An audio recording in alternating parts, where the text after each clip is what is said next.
Afshu salama, spread the salam.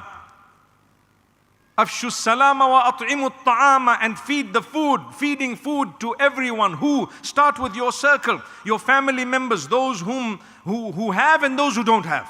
Invite your family over. How many of us, as time is passing, we feel it a bigger burden to invite our own family for a meal, perhaps once a week, even once a month. Sometimes we only have Eid together, and wallahi, it's so burdensome, we don't want to go. We are sitting at home doing what? Perhaps sleeping, meaning lazing. And when I say sitting at home, we don't even want to attend an invitation from one of the family. We're going to go there. I don't need to go there. Wallahi, change that attitude. You want to build society. Take your family members and your children and grandchildren to family members, because you know what? That's how you're going to build society. So then people say, but there's always politics.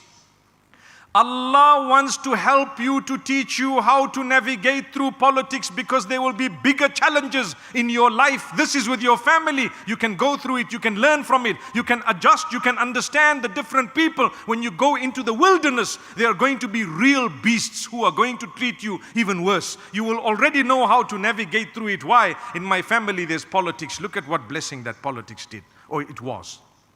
How can you run away just because there are 2-3 people who are really nasty? Go, interact with them. That's your family. Yes, if it becomes toxic and you really cannot manage, it's a different issue. But I'm talking about generally people who don't even want to meet their family, yet the hadith says, feed food. Because you know what? When you're feeding the food, you're going to sit together. When you sit together, you're going to be talking. You're going to be learning from each other and about each other. You will see the needs of others, and they may see the needs of yours. And when you see each other's issues and you learn from them, you will be able to contribute positively towards their lives. And if that's the case, your family will grow, your circles will grow, community will grow, the nation will grow, and that's how you rebuild. But if you're not prepared to sit and talk to others, I know in many countries where there are elections, sometimes you have a winner, and the winner needs people in order to make the enough numbers for the cabinet and what have you.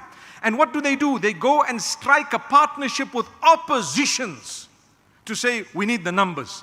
People who were opposing them, and they come and they forge an agreement. And these are not family members. These are people who were literally at each other's throats 5 minutes before the results were announced.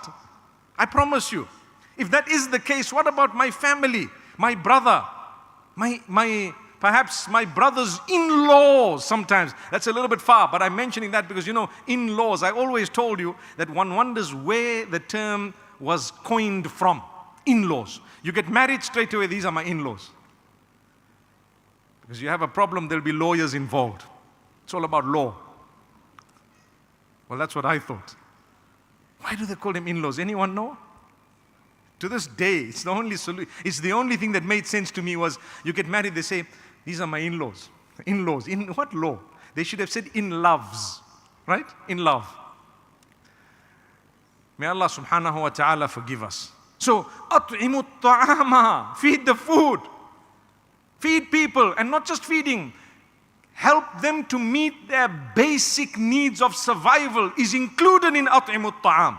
At'imu ta'ama is actually giving them the basics, something for their survival. If at'imu ta'am is something the messenger has instructed, then to clothe them and to give them some form of accommodation to be able to sleep or a place to rest and to ensure that they are accommodated and clothed is also a duty through at'imu ta'am, because it's also one of the basics.